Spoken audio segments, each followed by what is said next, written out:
Leviticus chapter 10 brings to a close a 3-chapter, 8-day story arc that presented for us some incredible highs, followed by one devastating low. In chapter 8, Moses calls out Aaron and his sons from the congregation of Israel. He clothes them in the priestly garments, performs the necessary rituals outlined for their ordination, and then he commands that they stay in the tabernacle for 7 days to complete their consecration before the Lord. Leviticus 9 then opens on the 8th day following this week, with these men, Aaron and his sons, coming forth from the tabernacle, with this tent of meeting being officially open for business. As such, Aaron and his sons make the appropriate offerings for themselves, after which they offer then the burnt and the grain, the peace, the sin offerings for the people. With bated breath, Israel looks on as chapter 9 closes with this awesome scene of the glory of the Lord appearing and fire coming forth, consuming the burnt offering. In response to this, the people shout with joy and they worship. As all of this is happening, chapter 10 then opens with an immediate shift from this dramatic scene back onto the activities of the priests that were occurring within the tabernacle itself. We read Leviticus 10 verse 1 that Nadab and Abihu, the two oldest sons of Aaron, so they're acting as priests here, they took censers, put fire in it, incense on it, and they offered profane fire before the Lord, which he had not commanded them. So fire went out from the Lord and devoured them, and they died before the Lord on their very first day on the job. And one sensational instance, 2/5 of the entire priesthood is incinerated as these two of Aaron's oldest sons are devoured by fire coming from the Lord. Now, realizing the seriousness of what was happening, Moses kind of jumps back into the fray, commands Aaron and his sons, the two remaining ones, not to mourn. Didn't want to communicate to the people that in somehow God striking the older two dead was wrong. Can't mourn, fellas. Instead, you guys kind of have to just keep on keeping on. In fact, because the anointing is on you, you have a task you've begun that you now need to finish. So don't mourn, stay stoic, and just keep on keeping on. Guys, you got to finish. If you don't, there might be serious consequences. Now, understandably, in kind of the fog and the confusion of everything that's happening, Aaron's two younger sons, men by the name of Eleazar and Ithamar, they end up in the process of it. And you can understand, their two older brothers have just been consumed by fire from the Lord, but they mess up some of the protocols of the sin offering.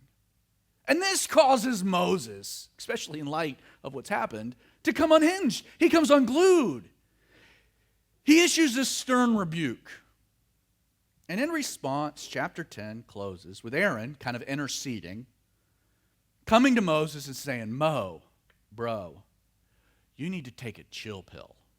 We've never done the priest thing before. I've lost 2 sons in the process. Can we just kind of calm down? Of which Moses is like, you make a point. And the chapter closes. Now, as you're reading through Leviticus, so you've worked your way through these 3 chapters, this narrative, and you transition from tense events into a series of now dietary guidelines laid out in chapter 11. So you go from chapter 10, it's crazy, it's intense, it's passionate, it's a moment, it's dramatic, and then you get to the next chapter and whoop, I mean the pivot is hard and it's kind of odd. What makes it even stranger, going from these events now to dietary guidelines, is that what closes in chapter 10, this narrative, is later picked up again, almost seamlessly, in chapter 16. Just look very quickly. The first 2 verses of Leviticus 16 open. Now the Lord spoke to Moses after the death of the 2 sons of Aaron, when they offered profane fire before the Lord and died, chapter 10. And the Lord said to Moses, tell Aaron your brother not to come at just any time into the holy place inside the veil before the mercy seat, which is on the ark, lest he die. For I will appear in the cloud above the mercy seat. Though we'll address these particular instructions when we get to chapter 16 in the coming weeks. But following the deaths of Nadab and Abihu, God gives Aaron, the high priest, a set of very specific instructions for an occurrence that would happen one day a year, when the high priest would go behind the veil, where no human was allowed to go, and would make offerings there in the presence of God on behalf of all the people. This one day will become known as the Day of Atonement. And so chapter 16 outlines the Day of Atonement, picking up thematically from the events of chapter 10. That being said, that's not where we land here. We're now in chapter 11. In fact, it'll be several chapters till we get there. Now, aside from the interesting components here, as we turn our focus onto 5 chapters, 11, 12, 13, 14, and 15, inserted seemingly into this larger narrative, as you're processing that, the first question you have to just ask is why? If the events of chapter 10 get picked up in chapter 16, why not just keep rolling with the story? Why put these chapters into the narrative in this place? Why insert them? In fact, the answer to that question will be very enlightening. In fact, the answer to the question will explain, or it will establish a context for what God's actually seeking to accomplish in these particular chapters. Look back for just a moment at Leviticus 10. Specifically beginning with verse 8. And you'll notice something interesting. That in the midst of all of this chaos, following the deaths of Nadab and Abihu, the Lord comes to Aaron, speaks to Aaron specifically. And he says something very interesting. Look at it. He says, "Do not drink wine or intoxicating drink when you go into the tabernacle of meeting, lest you die. It shall be a statute forever throughout your generations." Now notice, "that you may distinguish between holy and unholy, between unclean and unclean, and that you may teach the children of Israel all of the statutes by which the Lord has spoken to them by the hand of Moses." Now, aside from the fact that God's prohibiting the priests from drinking while on the job, in these verses, something else happens worth noting. In these verses, God, in the context of everything that's happening, he adds 2 new responsibilities to the job description of the priests. In addition to taking care of the business associated with all the activities of the tabernacle, the sacrifices and whatnot, the priests here are also commanded to do 2 things. Notice, first, they're to distinguish between holy and unholy, between unclean and clean. Number 2, they're then commanded, their responsibility, to then teach now the children of Israel all of the statutes which the Lord had commanded them. Distinguish holy and unholy, clean and unclean, and then teach the people what these distinguishing characteristics are. With these 2 additional responsibilities in mind, it then makes total sense why God would take a break from the action in order to do what? In order to articulate to the priests, as well as by extension the people, what is holy and unholy, what is clean and unclean, concerning a wide array of various topics. This is why these chapters are inserted into the storyline. It's the context established there in Leviticus 10. In fact, if you're a note taker, you can just jot these down. It kind of gives you a blueprint for where we'll go. In chapter 11, God will define what was and wasn't permissible to eat, dietary guidelines. In chapter 12, God will establish a very specific way in which women were to be treated following childbirth, whether it was a male or a female. In Leviticus 13 and 14, God will lay out a detailed process whereby the priests were to diagnose leprosy, handle infectious skin diseases, as well as how to declare someone to be clean or fit to return to society. Finally, in chapter 15, God will even get into the way that bodily discharges were to be handled. Doesn't that sound exciting? Now, it goes without saying, but the very fact that God would interrupt this narrative to enumerate on these issues, coupled with the reality that the subject matter will demand 5 chapters, and 204 verses, some of the longest chapters in all of the Bible, we'll find here. What that tells us is that what we're about to examine, while most people just skirt right over it, is in actuality, by just the amount God spends on it, it's important.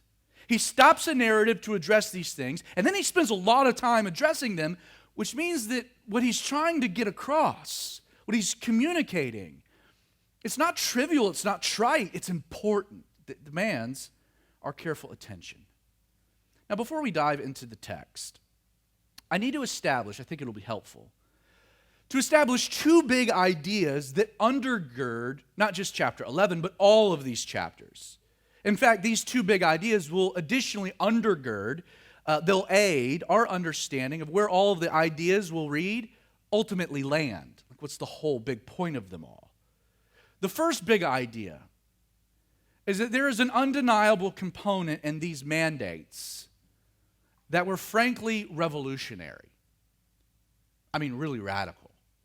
Not only did God's commands to Israel in these 5 chapters contrast the contemporary approach of that day and age, but they actually transcended man's collective understanding of the physical world at that point in time. Whether it was the practical benefits of not eating certain animals because they were more susceptible to fostering human illnesses, or creating a radical approach to childbirth designed to aid in a woman, specifically her postpartum recovery, or addressing infectious diseases to mitigate their spread through communities, to the realization that bodily discharges actually present serious health risks if not handled appropriately. All of these laws, all of these mandates, everything we find recorded in Leviticus 11, 12, 13, 14, and 15 were not instituted to limit your enjoyment of life. They were instituted to protect life itself. With this understanding in mind, some have argued that Christians should still obey all of these commandments because of their revolutionary presentation and the fact that they're just relevant. My answer to that argument is yes and no. And I'm not dodging. Like, there are absolutely certain concepts established in these chapters that we would be wise as Christians to adhere to. That said, there are other prohibitions God institutes that are simply no longer applicable, no longer relevant, because our society is much different today than it was back then. For example, the wisdom of quarantining an individual who has an infectious disease in order to prohibit the spread of that disease in a community, we should obey that. Like that idea remains just as applicable today as it did in the days of Moses. And yet, because we've developed disinfectants and powerful cleaning products, we no longer also have to completely demolish the infected person's home. So there's a component to it where it's like, this is totally applicable. Quarantine, isolation. But we also don't have to destroy the person's house additionally. Not eating rats or bats, I hate to break it to you. Not eating rats or bats or the food or water that they might have contaminated, that's as astute an observation today as it was then. You had bat on the mind for lunch. Sorry. And yet, the controlled environment by which we raise pigs, or the development of refrigeration, freezing technologies, well, it eliminates the health risks of eating pork or enjoying lobster. As we work our way through the text over the coming weeks, I'm going to take time. I'll make these distinctions as we come across them. Now, aside from the practical benefits, so 2 big ideas. Aside from the practical benefits of these mandates, it's also important to keep in mind, don't miss this, this is important. These 5 chapters still fall within the first half of Leviticus that govern our relationship with God. As you transition from the first 10 chapters of Leviticus into this new section, you can't help but notice there is a shift, an interesting one, away from the activities of the tabernacle of meeting and onto the daily life of the people. There's almost a shift of locale. The idea here is that our interactions with God, as the people of God, were not just limited to a tent of meeting. Though, doesn't that have a New Testament context? Because we are the tent of meeting. God is concerned with all of our lives, every part of our lives, our daily lives. It's interesting, but twice in Leviticus 11, we're going to read how God instructed the people to be holy as I am holy. In chapter 11, he does this in direct relation to the food that we eat. You see, while there was a tangible blessing behind all of these various instructions, the people's obedience to these commands had a direct correlation to their relationship with the divine. In the Hebrew, the word we find translated in Leviticus 10, verse 10, the passage we looked at, this word distinguish, to distinguish between what is holy and unholy, between what is clean and unclean. This word distinguish in the Hebrew, it's the word badal. Now, what's fascinating about this word is that in the vast majority of instances you find badal translated into English, it's not translated as distinguish. In fact, the majority of the time, it's either to divide or to separate. Like the idea of badal was so essential to the creation narrative. In Genesis 1, you'll find that word mentioned 5 times. It's just one example. The first mention, in Genesis chapter 1, verse 4, God saw the light, that it was good, and God divided, badal, the light from the darkness. Now, the reason this idea is significant is that sometimes when examining these chapters, we fall into the trap of falsely equating something that is unholy or unclean as being inherently sinful. I think this is a mistake that ends up fostering a lot of unnecessary confusion. Again, in the Hebrew, the words we have clean and unclean are simply descriptive terms designating something or someone as either being pure and permissible or impure and prohibited. By the way, that distinction is made within a very specific context that God establishes. Let me give you an example of this. The classification, as we'll see this morning, of animals as being unclean or clean is presented within the context of God distinguishing for us the animals that were permissible to eat from those that were prohibited. In making the distinctions, God was not defining some animals in the kingdom as inherently good or better than others. It's not as though some were good and some were bad. In chapter 12, I'll give you another example of this. We'll read how a woman was unclean for a period of time following the birth of a child. In making this distinction, though, God is not declaring the woman to be sinful, as if there was something inherently sinful about bearing a child. No, not at all. Instead, God was making a designation that in her current state after giving birth, well, she needed to be separated from what was normal in her life for a period of time. In fact, she needed to be separated and prohibited from doing certain activities. Why? To protect life, so she could recover. It was for her benefit. Unclean didn't describe the woman's moral standing. Aside from the practical value of these distinctions protecting life, the intertwining of the people's adherence to them within their holiness, it's fascinating.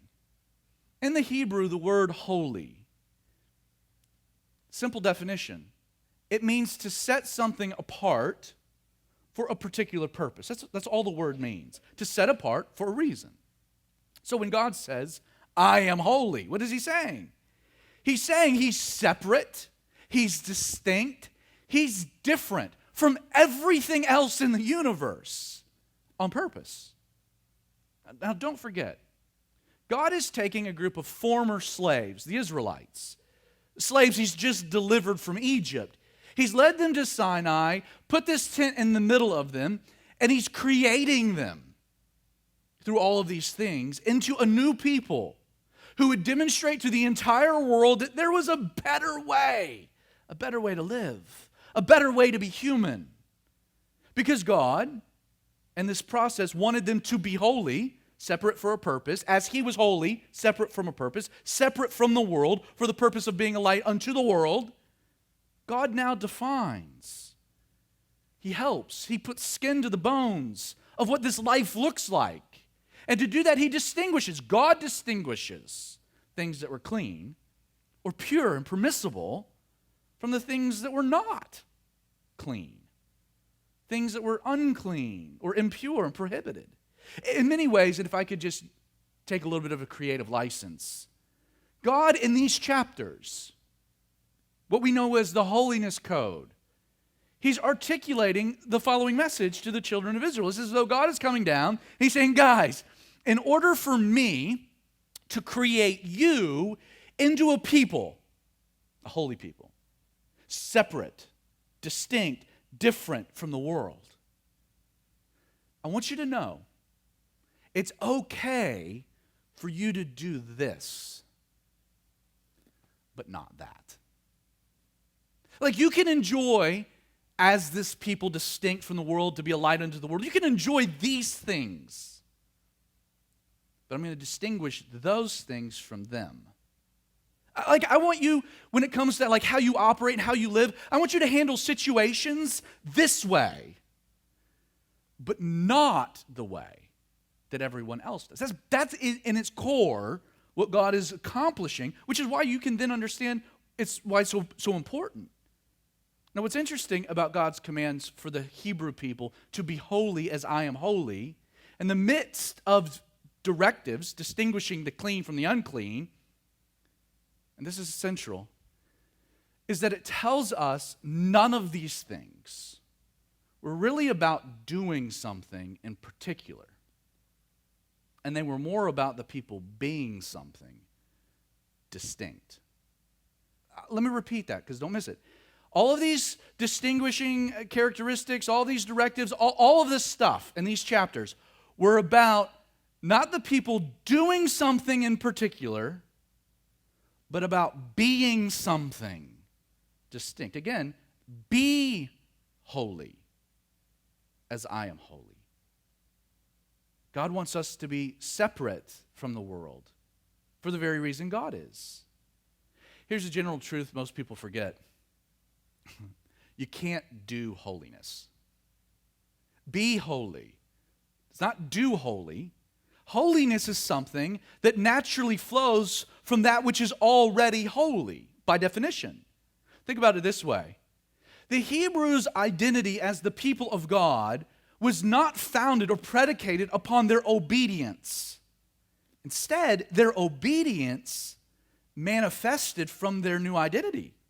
In fact, the identity of the children of Israel as the people of God had already been established before any of these things had even been articulated. They were already called the people of God. Not only that, but the burnt offering had already been made, and that offering had already been accepted on their behalf to make atonement for sin before God utters a word about what you eat or don't eat. So what was God doing here? I'm convinced, and again, we're looking at these things from kind of the 10,000-foot perspective. But I'm convinced in giving all of these specific and detailed mandates pertaining to their daily lives, God was seeking to take holiness, the idea of holiness, out of the abstract.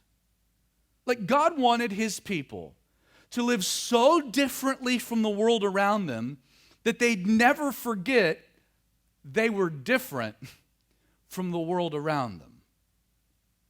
Like all these laws were given, not with the intention of bestowing to them an identity. They were given to remind them always of what their identity was. They were different. They were holy. They were separate. And all of these things emphasize that. Now, the reason that this larger view of what's, again, known as the holiness code is so helpful is that then you can see how the new covenant doesn't abandon the ideal at all. Christians, while Christians are not required, we're not required to obey any of these mandates. the idea or the concept of obedience to God, which leads to a distinction with the world, manifesting from my identity in Christ, it remains the same. You and I, my friend, we're not holy because we choose to live a certain way. That's not what makes us holy. Jesus said it's not what you put into a man that defiles a man, but what comes out. Instead, the way we live is holy, should be, because we're already holy. We've already been called. We've already been given a new identity. We're already the people of God. Now let's live that way. Leviticus chapter 11. We're going to work our way through this text. Buckle up. And we're going to close with some more specific observations about the dietary restrictions. Verse 1.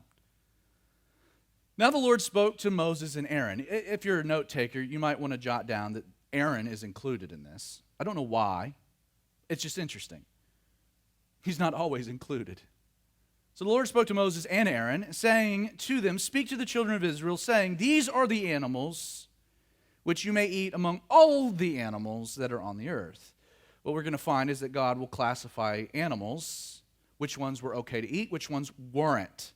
These instructions are repeated in Deuteronomy chapter 14. Among the animals, whatever divides the hoof, having cloven hooves, and chewing the cud, that you may eat. The two general criteria for animals okay to eat were, one, they had to have a cloven hoof, or hoof that was split into two separate toes. The second criteria is that the animal had to eat by chewing the cud, or they would eat, chew it up, swallow it, regurgitate it, eat it again. The animal was vegetarian, and the way that they consumed their food, this process of chewing the cud, ensured that the meat that resulted was well processed. Side note, there are a lot of reasons that you might choose to live a non-meat lifestyle, and I get that. But don't make that decision a moral one, because God permits right here the eating of meat. The other thing I would add, and this is a total side point, is this phrase, chew the cud, chewing the cud. I love it. I love this phrase. In the Hebrew, the word that we find is the same word that the psalmist uses all the time, that we meditate on the word of God. Literally, we chew the cud. We take an idea and we chew on it, and we swallow it, and we spit it back up, and then we chew it again, and we're processing it. We're chew to cud. I know you wanted to know that. Love the picture, right?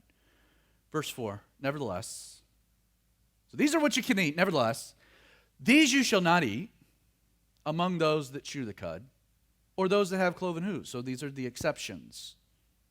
The camel, because it chews the cud, but does not have cloven hooves. It's unclean. The rock hyrax, which is also known as the coney, it chews the cud, but does not have cloven hooves. It's unclean. Don't eat it. The hare, which is the rabbit, it chews the cud, but does not have cloven hooves. It's unclean to you. And the swan, or the pig, though it divides the hooves, having cloven hooves, yet does not chew the cud, it's unclean. Their flesh you shall not eat, and their carcasses you shall not touch. They are unclean to you. It's worth noting the idea behind unclean and clean animals was not new. According to Genesis chapter 7, the Lord uses these exact same designations in his instructions to Noah. This has led many scholars to conclude that the dietary guidelines had already existed within Hebrew culture, being passed down probably whether written or through oral traditions until they're finally codified here in Leviticus 11. So they had an understanding already of what they could and couldn't. It's just being recorded. These, verse 9, you may eat of all that are in the water. So now we have a new classification. Water animals. What can we eat? Whatever in the water has fins and scales. So there's your criteria. Whether in the seas or in the rivers, fresh or salt water, that you may eat. Fins and scales. But all in the seas or in the rivers that do not have fins and scales, all that move in the water, or any living thing which is in the water, they are an abomination to you. 8 times in this passage, in this chapter, we'll find this phrase or a variation of it. This is an abomination to you. It's an abomination. I like that word, abomination. The idea in the Hebrew is very simple. It's that it's detestable or not good to eat. Don't eat it. It's bad. It's the idea. They shall be an abomination to you. You shall not eat their flesh, but you shall regard their carcasses also as an abomination. Whatever in the water does not have fins or scales, they shall be an abomination to you. And this is one of those moments I'm glad I'm no longer under the law. In addition to being a pig-eating Gentile that loves Jesus, this list prohibits things that just stink. Like, for example, what's excluded, like what we can't eat by this guideline: shrimp, can't eat it. Lobster, crab, oysters, clams, crawfish, squid, eels. I'm okay with the eels. I've never eaten eel, but never had a real hankering for it. Sharks, whales, dolphins, as well as bottom feeders like catfish. Yeah, bummer.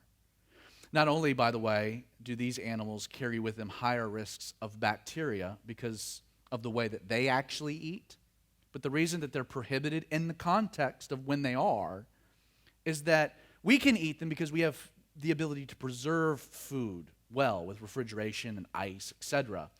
But these animals are difficult to preserve if they're not eaten immediately, which causes a greater risk of infections and whatnot. They spoil very quickly, so God's like, stay away from that stuff. Verse 13. These you shall regard as an abomination among the birds. So we've got animals, and now we got fish and whatnot. Now we got birds. These are an abomination. They shall not be eaten. They are an abomination. Getting the point? Don't eat them. Bad.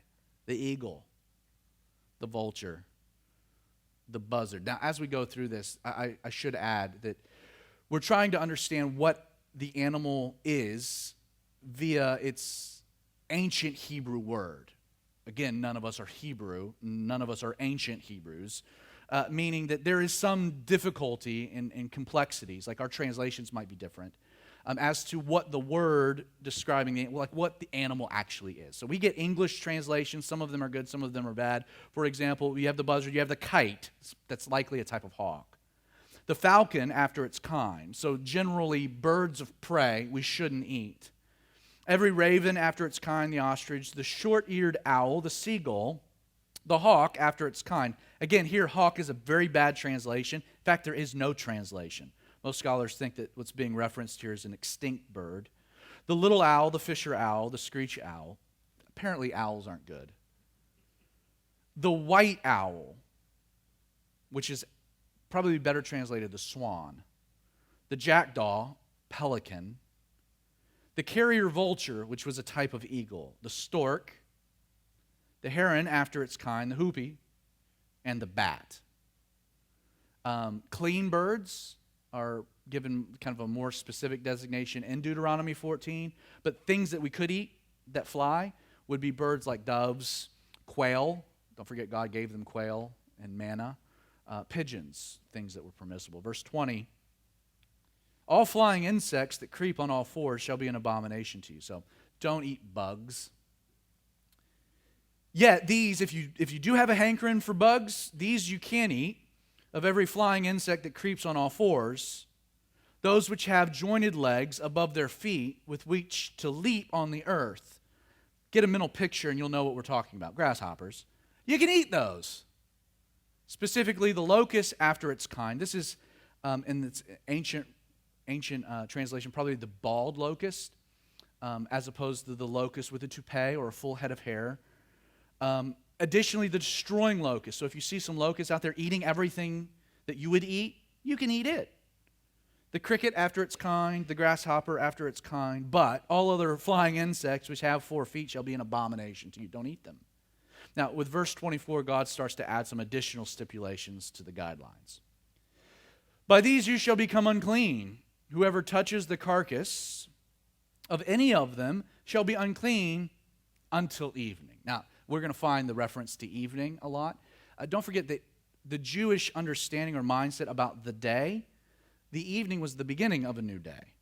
Evening and morning were the first day. And so about 6 p.m. at sunset was the start of a new day. So when we find evening, the idea is that wait till the next day. Like you're unclean today, but tomorrow you're good. So that's what we'll find. Until evening, dead carcasses. Whoever carries part of the carcass of any of these things shall have to wash his clothes. They'll be unclean till evening. The carcass of any of the animal which divides the foot, but is not cloven hooved, does not chew the cud, it's unclean. Anyone who touches it shall be unclean. Verse 27. And whatever goes on its paws, among all kinds of animals that go on all fours, they are unclean to you. So don't eat your dog or your cat or cats, bears, also not wild game. Mostly what we find referenced here is carnivores. They're unclean. Whoever touches any of the carcass of these animals shall be unclean till evening. Whoever carries any such carcass shall wash his clothes, be unclean till evening, is unclean to you. Verse 29, these also shall be unclean to you among the creeping things that creep on the earth. Again, you would conclude that a creeping thing is really good at creeping. These things creep me out. Don't eat the mole. Probably better translation is the weasel. The mouse. The large lizard after its kind, which is, again, a lot of scholars think the tortoise. Don't eat the gecko, the ferret, the monitor lizard, which is a chameleon, the sand reptile, the sand lizard, which is probably a snail, and the chameleon, which then is probably a mole. Again, it's hard to ascertain exactly what's being referred to specifically. These are unclean to you among all that creep. Whoever touches them when they are dead shall be unclean until evening.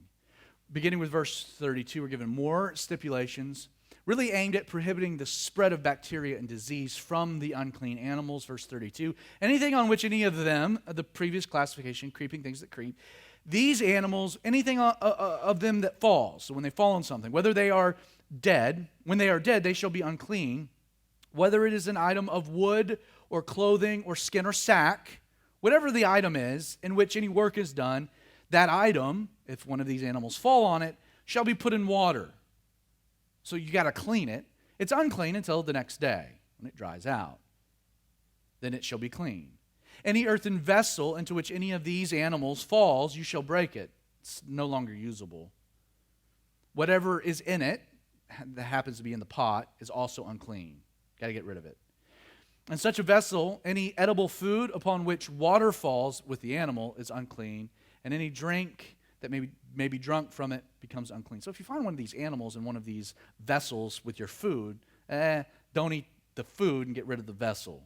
Verse 35, and everything on which a part of any of the carcass falls shall be unclean, whether it is an oven or a cooking stove. It shall be broken down, for they are unclean and shall be unclean to you. Nevertheless, a spring, so if this is a water source where you got flowing water, or a cistern, specifically a cistern in which there's plenty of water, or enough water to dilute any dangerous bacteria, well, if one of the animals falls in it, it will still be clean. But whatever you use to fish the thing out, well, it will be unclean. If a part of any such carcass falls on any planting seed, which is to be sown, this is verse 37, well, it remains clean. But if water is already on the seed, so the germination process has already kind of begun, and if any of the carcass falls on it, now it's unclean. You got to get rid of it. Verse 39, if any animal which you may eat dies. So an example of this would be a clean animal, like a lamb or a sheep. In your field, it dies. So you come across it as dead. He who touches its carcass will be unclean until morning. Again, the bacteria spread and whatnot. He who eats of its carcass shall wash his clothes and be unclean till evening. He who carries its carcass shall wash his clothes and be unclean till evening. Back to creeping things, verse 41. And every creeping thing that creeps on the earth shall be an abomination. It shall not be eaten. Whatever crawls on its belly, these are snakes. Whatever goes on all fours, or whatever has many feet among all creeping things that creep on the earth. So centipedes. Again, I know you're bummed out. Centipede salad sounded delicious. These you shall not eat, for they are an abomination. You shall not make yourselves abominable with any creeping thing that creeps, nor shall you make yourselves unclean, lest you be defiled by them. We're almost done. Verse 44 begins a bit of a summary of the chapter. For I am the Lord your God, you shall therefore consecrate yourself, and you shall be holy, for I am holy. Neither shall you defile yourself with any creeping thing that creeps on the earth, for I am the Lord who brought you out of the land of Egypt to be your God. You shall therefore be holy, for I am holy. This is the law of the animals and the birds, and of every living creature that moves in the waters, and of every creature that creeps on the earth, to distinguish between the unclean and the clean, and between the animal that may be eaten and the animal that may not be eaten.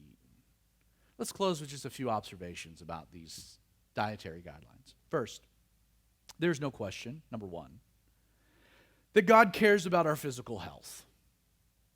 In fact, as you dive into the details of this chapter on your own, I'm sure you're excited to do that, it will become more and more evident as you study, well, why can't I eat that? That all of the restrictions manifest from a man-centered concern. As the Creator, God is going on the record here, letting us know, humanity, what's good and bad to eat. Every single restriction, every prohibition, every added stipulation about what could or couldn't be eaten was designed to help man avoid consuming or coming in contact with things that posed a higher risk to health and wellness, well-being.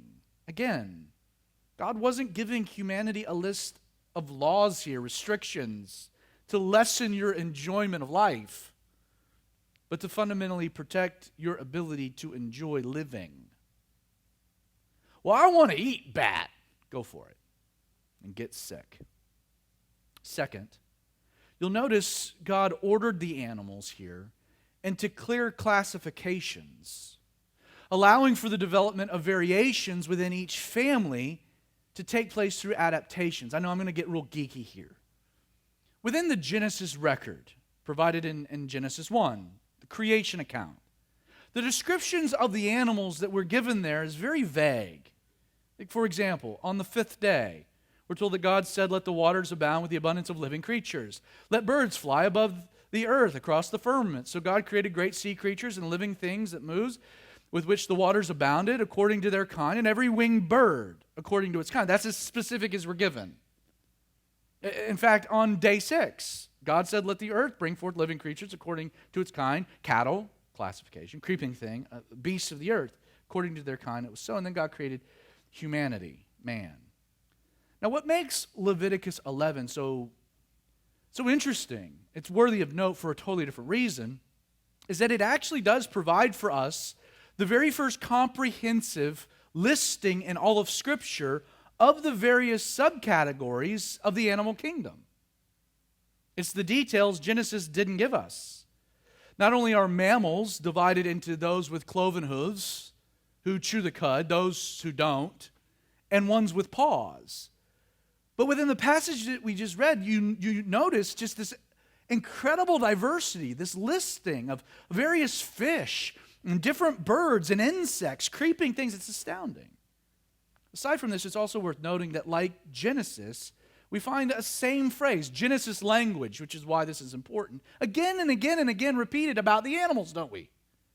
That they were each according to its kind. In creation, God limited, He designed animals to specifically develop variations through adaptations, but He limited that process to their particular kind. There is no evidence, at least scripturally, or I'll add scientifically, of adaptations developing new families or kinds of animals. Variations within species and more specifics, but third, while man has been given dominion over all of creation, it's something that jumps out at me, that we've been given dominion over all things, including the animal kingdom. Again, you go back to the original mandates.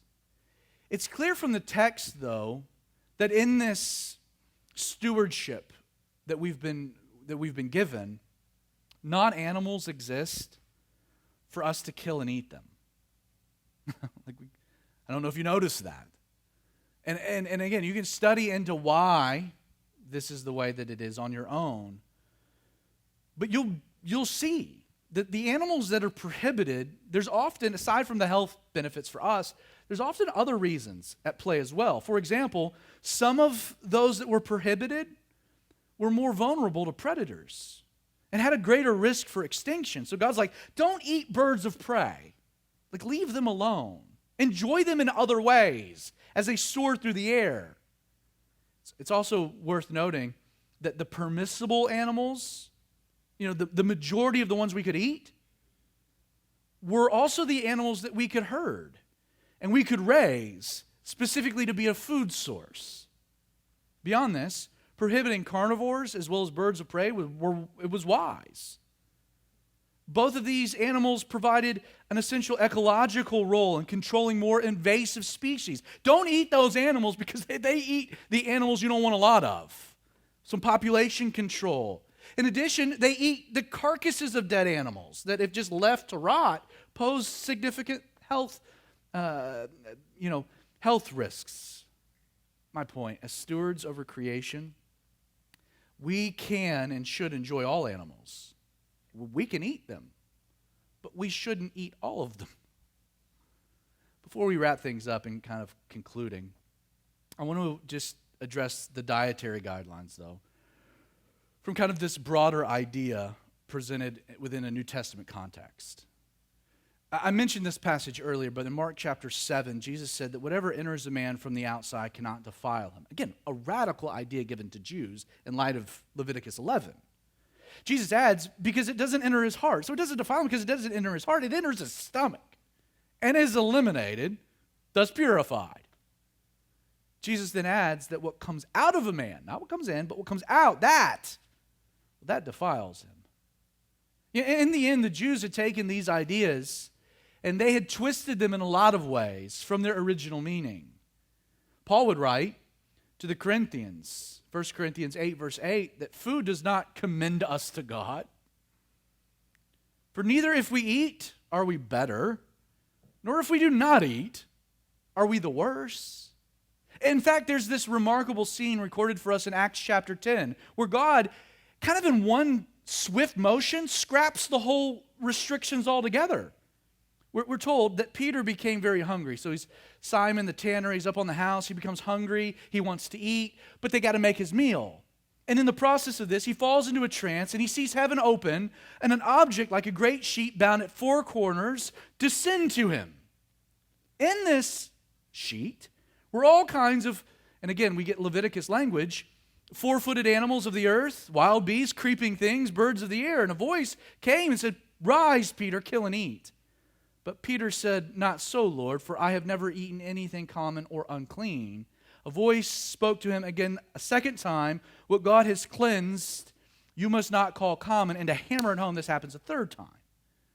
Now, for the reasons we kind of referenced earlier, and in light of these passages, it's clear that the dietary guidelines established for the Jews in their context, their day and age, Leviticus 11, they're no longer applicable within our New Testament context, the New Covenant.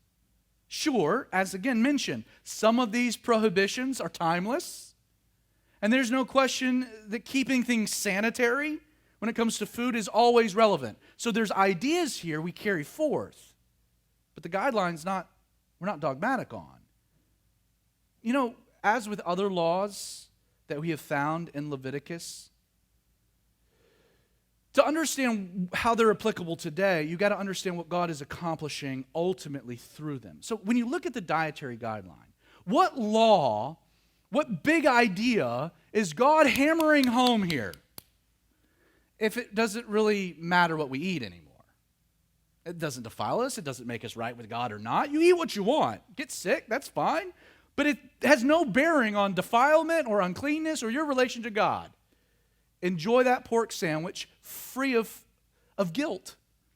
But what is the idea that still, like all of the laws, is established that's relevant? The law that's always true.